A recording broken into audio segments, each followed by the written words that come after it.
Hey, what is up? Welcome to this episode of the Wantrepreneur to Entrepreneur podcast. As always, I'm your host, Brian Lofrumento, and if growth and scale and service are all things that you are aspiring towards, then you're in for a real treat in today's episode. We're all in for a real treat because we are joined by an incredible entrepreneur and an amazing guest that I've been so excited to connect with this guy because it is very clear to me that not only does he take massive action, but massive action in the direction of success and in the direction of growth and service and all of those good things. So let me introduce you to him. His name is Sean Moriarty. Sean is a serial entrepreneur, a CEO, and the author of $1 Million Roofer. He is the founder of Tectum Roofing. He's an executive roof coach and WeBookGuides, which is such a cool venture that we were just geeking out about off air. And he's known for building multiple high revenue companies across construction, education, and marketplace platforms. Sean specializes in turning real world experiences into scalable systems that drive growth, helping contractors transition from small jobs to large commercial opportunities. His approach is rooted in execution, discipline, and building businesses that operate way beyond just the individual. So I'm so excited. We're going to learn a lot from him.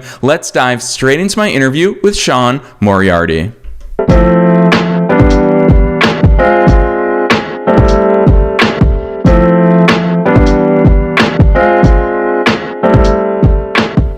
All right, Shawn, I am so very excited that you're here with us today. First things first, welcome to the show.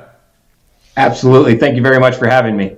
Heck yes. I'm so excited to dive into all of the amazing things that you do, Shawn. But before we do that, you've got to take us beyond the bio. Who's Shawn? How did you start doing all these cool things?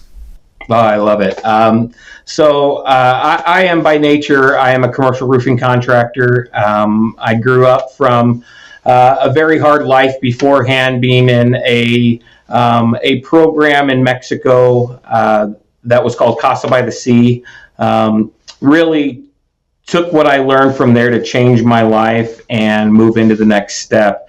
I ran into a tough part in my life and I needed multiple streams of revenue. And so what I decided to do was start some ventures to make sure that I didn't go through that struggle again. So the goal was to work harder. So that's what I've been doing. I've been writing books. I teach contractors how to do commercial roofing. I teach them how to scale their businesses. On the platform side, I've created a full custom booking platform, which is basically an Airbnb for fishing guides. So it's completely custom. It's not a WordPress. It's on Next.js. It's made for scale. And then I decided to started to write $1 Million Roofer. And the reason that I wrote that is because I wanted contractors to understand the journey. I wanted them to not be afraid. I wanted them to understand that anybody can be as strong as they want to be in their world, but what really counts is when things aren't going as good, that they stay strong. So really pushing that mindset and pushing people across the board to be better people, be better entrepreneurs, and understand that life isn't as hard as it seems, but you've got to go out there and get it. Yeah, Shawn, I really appreciate that overview and that mindset. I want to jump straight into that kind of stuff because hearing the fact that you open with it is that a lot of these things, people will tune into this episode, Shawn, and think, well, he's got an amazing business ecosystem. Shawn is successful. Shawn has built all of these things, but it's so clear to me that you started with the struggle. That's where you began that overview that you just offered to us. And I would imagine it's easier to talk about it now than it was back then when you were in the middle of the struggle. But it's also very clear to me that struggle gave you the very ingredients and the formula that has enabled you to flourish. What did that look like both then sitting in it, but then also in hindsight? What are those pieces that you realize, holy cow, I needed to go through the struggle to get here? What I've learned is I've learned when things are good, they're really good. When things are bad, they're really bad. And a lot of time, the reason things go bad is because of lack of action. I always had an excuse. Oh, I don't want to wake up at that time. Oh, there's not enough time in the day. So really following a lot of people, Tony Robbins, that can change that mindset, and understanding the seasons of entrepreneurship, understanding that you're going to have your development, you're going to have your creation. There's going to be times where you're spending nothing but money trying to get things to develop, and then the next phase is where things start to work, and it really changes life. But I wanted to give up 100 times, but I didn't. I couldn't. I couldn't do it for my family. I couldn't do it for me, and my life wouldn't get any better if I gave up. Life doesn't get easier. It's just at a different scale. Yeah, really well said. And Shawn, I think it's also important to call out the fact that you didn't do it overnight. You did it step by step. And so when people do look at your business portfolio, Tectum Roofing, which, by the way, I recently moved, and part of moving is that you end up hiring a ton of contractors. Shawn, not many contractors across the United States have the types of reviews that you guys have. People clearly love your service. And I'm sure that service, we're going to go a lot deeper in today's conversation about that. But really what I want to focus on is that evolutionary process of your business portfolio. Obviously, Tectum Roofing is one company there. Executive Roof Coach is another one. WeBookGuides is another one. You didn't start all of these simultaneously. They all didn't grow at the flash of a bulb overnight. Talk to us about what that evolutionary entrepreneurial journey has looked like. So when I decided to take the journey into the next step of my life, I had about 6 projects that I wanted to launch. I wanted to figure out the best niche, the best way for me to make a reoccurring revenue, and also build a company that could scale. I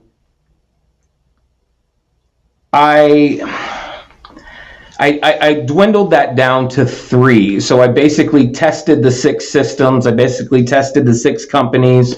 And Tectum Roofing is always there. So really I should be saying 2 companies, the WeBookGuides and Executive Roof Coach.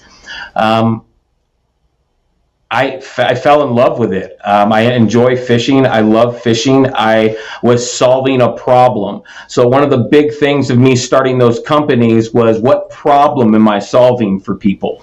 And that's what really just took it further and further and further. And for example, Executive Roof Coach, that is scaling like I never thought it would scale. I wanted to come out and I wanted to do good for people. I wanted young entrepreneurs to understand how business works, how process and procedure work, but not just process and procedure, how discipline works.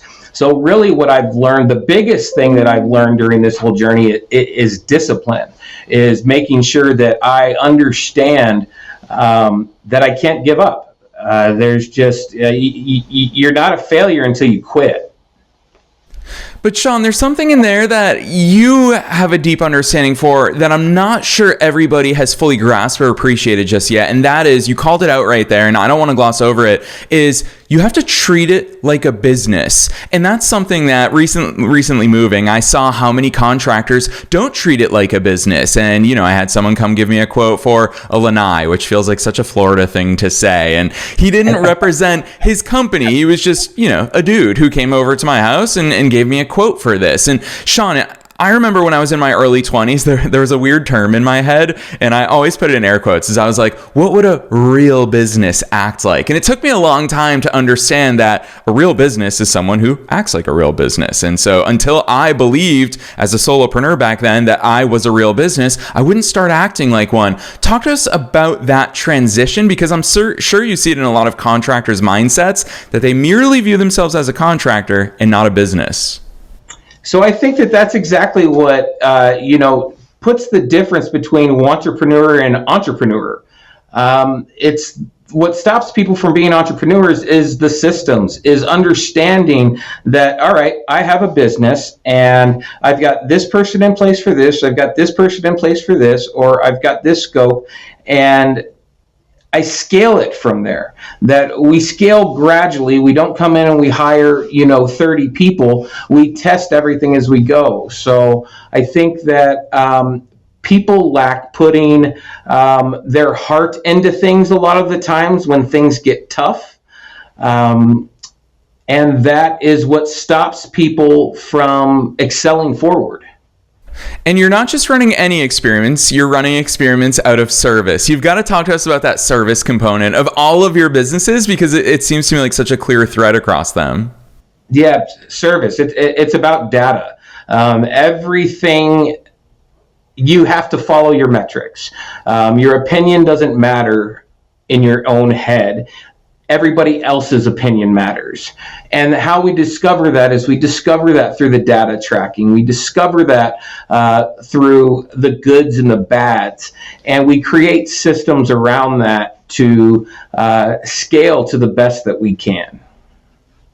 Yeah, and when we talk about systems, Shawn, I feel like there's a few buzzwords that we throw around frequently in the business world: systems, scale, service. What do those systems look like behind the scenes? And I'm particularly interested because you've got an interesting vantage point that you don't just have systems inside of one business, you have systems inside of multiple businesses, which means that Shawn at the executive level also has systems that support you personally. What do those systems look like behind the scenes? System starts with process and procedures. So once I really dialed in my system in Tectum Roofing, I was able to replicate that. I was able to do small tweaks to fit for that niche. But at the end of the day, we have a plan for everything. A good example, my executive roof coach. We don't do everything in one CRM. We have a CRM, we have Go High Level that we use everything on the front end for all of our marketing. And then we have a CRM on the back end where we do everything internally. So I think that organization and understanding your system is how you can scale. But if you don't have that repeat process in place, it's really going to be tough. But once you learn that process, you can replicate that through every single one of your systems, through every single one of your companies. And that's how you evolve. That's how you move up.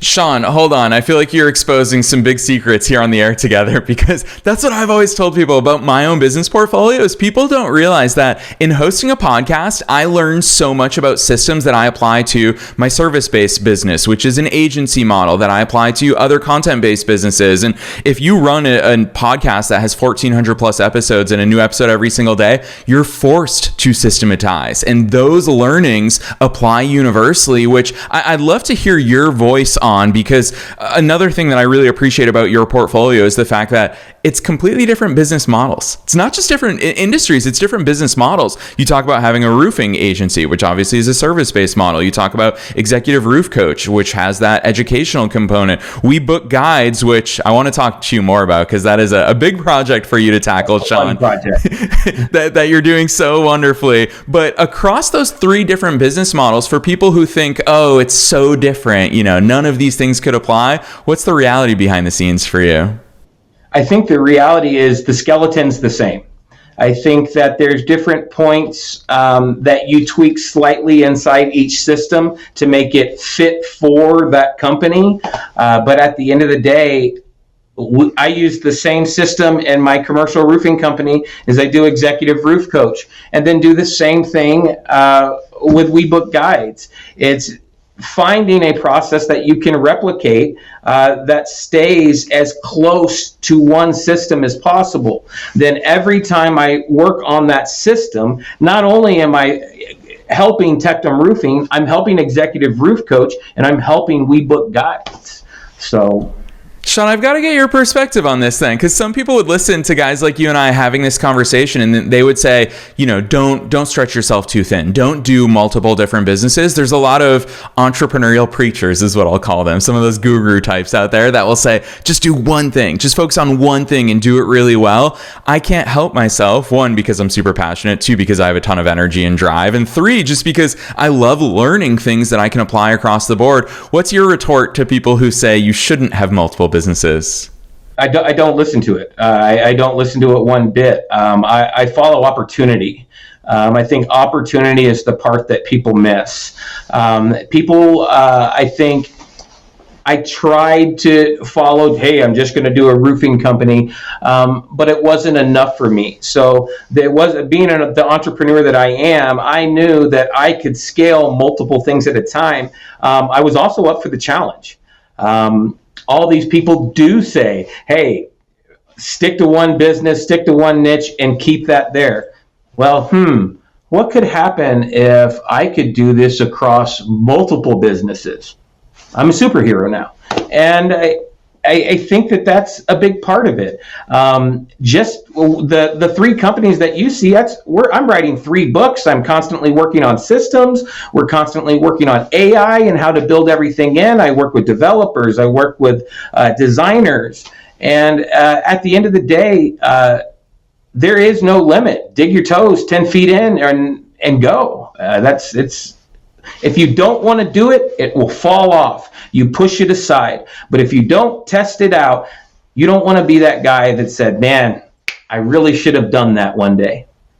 Yeah, and the truth is, what I've found is behind the scenes, when you talk about systems, I mean, I know that part of what you're talking about is also human capital. That is a system in and of itself. I think it's really cool that my team members, my employees, they also work across different business entities, which sharpens their skills, gives them new ideas, gives them fresh vantage points. So it's really cool to see. It's one of the founding philosophies of this show is a rising tide lifts all boats. And when you have a business ecosystem, the same rising tide lifts all boats within there. So Shawn, I think that you're such a shining example of that. And part of my job as the host of a show is to always imagine what the listeners are thinking. And Shawn, I know that inevitably some listeners are thinking, I don't have the time for that. How the heck am I going to grow one business, let alone 3+ businesses and write multiple books? Shawn, you've got some strong messages and feelings when it comes to people saying they don't have the time. What's your response there? I hear it all the time that people don't have enough time. This is what I can tell you. I've got 3 girls, I've got 4 dogs, I've got 28 fish. I spend time on the weekends with my family. If I'm awake, I am working Monday through Friday. It's in my blood. For everyone saying that they don't have enough time, remember that there's 24 hours in a day. And one of the things that I learned in life is that you break those days, and instead of one 24-hour day, look at it as, hey, I've got 3 days, 3 8-hour days. And that is how I go in and say, all right, I block my schedule. I'm very structured. At this time, I work on this company. At this time, I work on this company. This is when I do family time. It's organization. I am a very healthy person. I'm a happy person.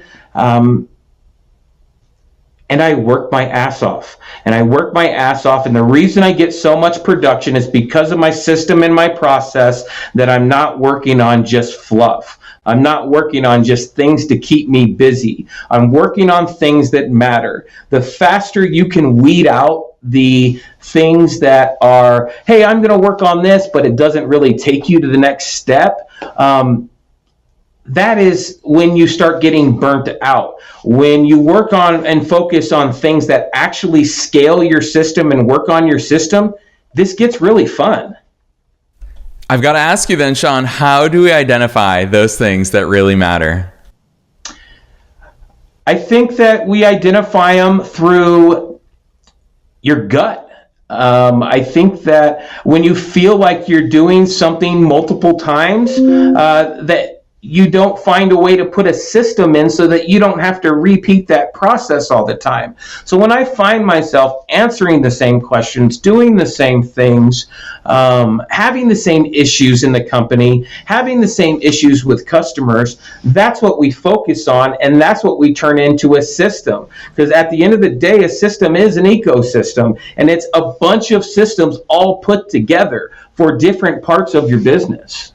So well said. And I feel like that's the perfect segue. Shawn, you said the word before I did here in today's conversation. You brought up AI first, and I want to come back to that thread because it seems like an appropriate time that I'm of the big belief. Shawn, I started my first business back in 2008 when I was a teenager. There were not these systems. There were not these CRMs that you've talked about. There was not AI, obviously. Heck, I had to go to, I remember I went to the library and I checked out SEO for Dummies. And that was literally how I learned SEO. There weren't resources back in 2008. So Shawn, you and I are a bit of old heads in this space since we've been in the game way before the mass adoption of AI. But of course, even as old heads, we are very much adopting AI and leveraging AI inside of our systems. How's AI changed the game across your business portfolio? You know, you and I are in that weird era where, and I can't remember the name of it, but we're not Gen Z. We're the betweener. So we know what hard work is. We know what working in the field is. And then now we also know what technology is. So we're really a hybrid of everything. I think that we're some of the most powerful people, because we were able. I remember when I had a telephone that had a cord on it that was on the wall, and a girl would call, and I would run there as fast as I could to make sure that my sister didn't answer it, and try to talk bad. Now we have AI agents that are making calls for us. That's the really cool thing when AI came out, is that for us as entrepreneurs, is it gave me an unbelievable amount of knowledge. I didn't have to have a master's in everything. I had to have a system on how I use my AI. So now I have a complete layout of when I start a project or when I go do something, I feed it this information, it reads off of these scripts, and my goal is not to eliminate people in my company. My goal is to make my estimators, my project managers, my coaches, everybody perform at a better level, a more informative level with less work. Yeah, and that should be the goal in all of our businesses. I feel like us entrepreneurs, for better and for worse, we are always willing to put that work in, but it's not about being busy. It's about being effective and actually growing and scaling, which again, I feel like so many of your answers come back to the stuff that matters. And that said, Shawn, I've been really excited to hear your perspective on this, because a lot of the mass hysteria about AI is about it replacing jobs and replacing businesses and replacing entire industries. I think that you are perfectly situated. I think that everyone knows contractors are not going anywhere anytime soon. But that said, that said, the other thing that I really appreciate is that your businesses, or at least WeBookGuides, to specifically call that one out, it brings people together in real life. And I think that that's something that is only going to grow the more that we adopt and implement AI. Talk to us about WeBookGuides, because it seems to me like a big project to chew off, but you have a big smile on your face the second that I bring it up, and you and I were geeking out about it off the air. AI too, so it's very funny. So heck yeah, talk to us about WeBookGuides. When I started WeBookGuides, I had a dream, I had a passion. I didn't know how to get there. I wasn't a tech guy. I didn't know what Next.js was. I didn't know what Node was. I knew what the basics of a WordPress were. With the help of AI, I was able to learn about it. I was able to use my entrepreneurship skills and the things that I have learned to ask it the right questions. I created WeBookGuides 100% with AI. And I don't mean, I gave it to a platform and just had them build it. We created a structure, a team of 4 developers, a system for those developers to know what to do. We created an SRS to follow, a system requirement software. And I think that there is no excuse whatsoever for someone to not be able to do things. And my WeBookGuides is that. WeBookGuides is a next level platform. I've talked to people like Brad Lee, Dmitry Lipensky. I've been able to go down to Florida and interact with those people and realize that all of this can be fun and all of this can be educating, but you've got to put the work in. So I taught myself through AI on exactly what to do, help organize everything. Then I found the key people, my lead developer, who's a full stack developer, and my lead, platform person that really handles all of my systems and my automation. And with that team, I've been able to build anything that I wanted. And now all I do is I focus on how do I become better than anyone? How do I make sure that what are these other companies lacking that I could implement to make us stand out and be different? So I studied my competitor. One of the first things in starting a business is studying the competitor. And I studied, and I worked on this thing for about 1.5 years. And then finally started getting into launch. And I will tell you this, working with developers, working with team members and getting everybody on the same page and making sure that we understand, you want to quit half of the time. But pushing through those and getting through is really worth the reward at the end. Nothing's better for me than sitting on a boat doing something through my platform and the guide not knowing that I developed everything, and just understanding everything and hearing from the actual customer, getting real life data, being humanized is how I should say it. I love that. Shawn, no wonder why you love your trips to Florida so much. That sounds like an amazing experience that I'm looking forward to the day that I get to join you on one of these tours here in person down in the Sunshine State. But along those lines, you brought up something that we actually haven't touched upon, and I would imagine it factors big time into your success across the board, which is finding the right people, identifying the right traits inside of the people. What has that looked like as you've grown? It's not the first come that is the best. I go through, I don't now, but when I was, most of the people that work with me have worked with me for 5 years minimum. And I've created a team that can diversify between different companies and really come together with everything. But there is a vetting process. There is a learning process, and no matter what people tell you, everyone tells you that one thing, and then we see their work as another.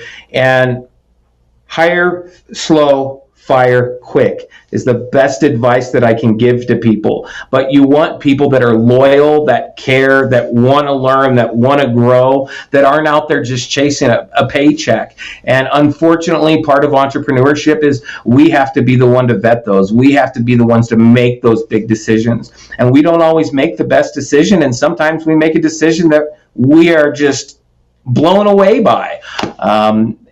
And that's how you build your team. It's not by, hey, these first 5 that I hire are going to be my team. No, people don't grow. The more your company grows, not everybody is going to grow with it. I went through a stage in my life with my roofing company where I was doing $5-8 million, and I had a team. Once I started to get to 12 to 15 million, it wasn't the same team anymore. It was, we had outgrown what those people were capable of, and really had to learn to implement systems to elevate those people. And that's another thing that AI has helped with. Yeah, I love that. I'm so grateful for these real life insights, Shawn. It makes me want to turn the spotlight directly onto you, because one of the most important people behind the scenes at your businesses is, of course, you. And you are that executive function, and that doesn't happen by mistake. It's very clear to me that you are not only a big thinker, but you're an intentional and a strategic thinker. So, Shawn, take us into what your executive time looks like. Is this something that you intentionally carve out every week or month or quarter? What are the questions that you ask of yourself? What is Shawn's either literal or figurative whiteboard look like? I have blocked schedules for everything from accounting meetings to production meetings. Every type of meeting that I need to have a 10,000 foot view on the company is blocked, scheduled, repeated for the year. I block free time in the morning so that when I want to work out, when I want to meditate, or when I want to just kind of mosey around and, have some coffee with my wife, I can do that, compared to the end of the day where I'm like, all right, well, I want to be home when I do all of these coaching sessions or anything like that, so I can be done and spend time immediately with my family. Time management is huge. And I personally have 4 calendars that are combined into one, and I have 3 people that manage those calendars, who manage my time just to keep up with me. And that makes me work harder and harder. But you have to carve out time for yourself. You have to carve out time for your family. At the end of the day, you're not doing this just for you, and you're not doing this to grow. You're doing this because you care about the people that you committed to keep your life with, your family. And if you're not around, it really defeats a lot of purpose, and it's not the example that you want to lead to people. I want to be known as a high performer that can still spend weekends, still coach my daughter's soccer on Saturday, while everybody else says, I can't find the time to do X, Y, Z. I'm like, well, I did that before 8 a.m., and it's all mindset. Shawn, that just makes me want to go for a bike ride, get some work done, have all my meetings, meet with my team. Gosh, this has been an absolute masterclass, not only in business, but in life. And I think that this is the conversation that I want to happen a lot more and a lot more publicly, is this balance. Because what's the point of it if you and I just work and that's all we get to do and we don't get to coach our kids' soccer teams? Then there is no point of it. And so I'm really appreciative of how much you embed that inside of yourself and the way that you operate, and especially the way that you've shared that here on the air today. And I'm really excited to see how you answer this final question, because it's super broad. I intentionally do it. You could take it in any direction you want. But that question I always ask is, what's your best piece of advice for listeners? Knowing that we're being listened to by both wantrepreneurs and entrepreneurs at all different stages of their own growth journeys, what's that one thing you want to leave them with today?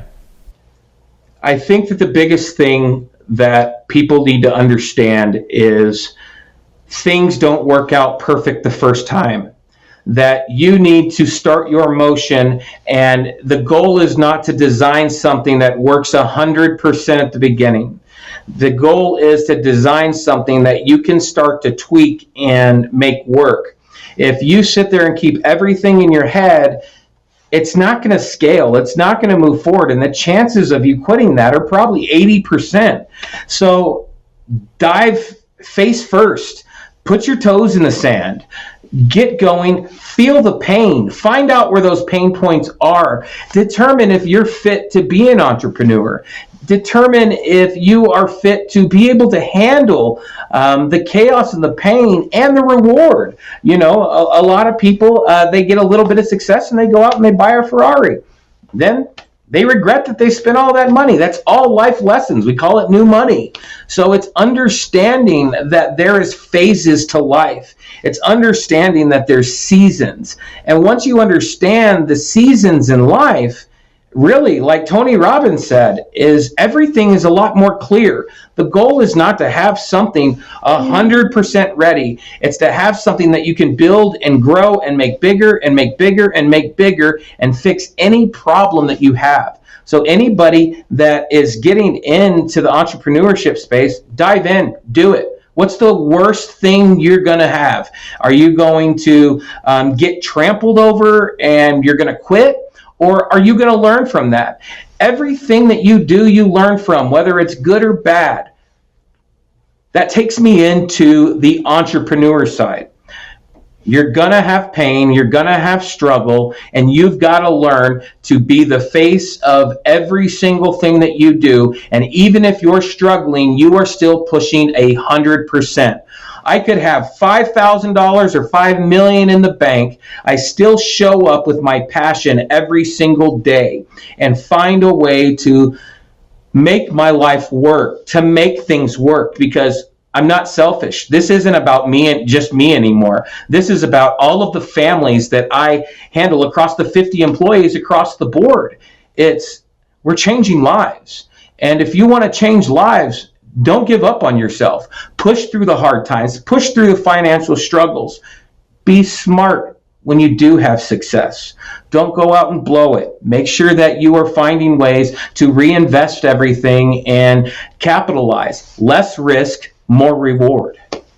Oh, Shawn, that absolutely is such an embodiment of all the ways that you operate and that passion that you bring to the table. I'm so grateful for you bringing it here on the air today, and I'm really excited for listeners to see all of the amazing things that you're putting into the world. You are such a shining example. I know that I've said that a few times in today's interview, but such a shining example of what it means to put amazing things into the world. And you called out that these amazing things are not for you. You are always of service across all of your businesses. So for listeners who want to find your work online and get their hands on all the goodness that you're putting out there, drop those links on us. Where should listeners go from here?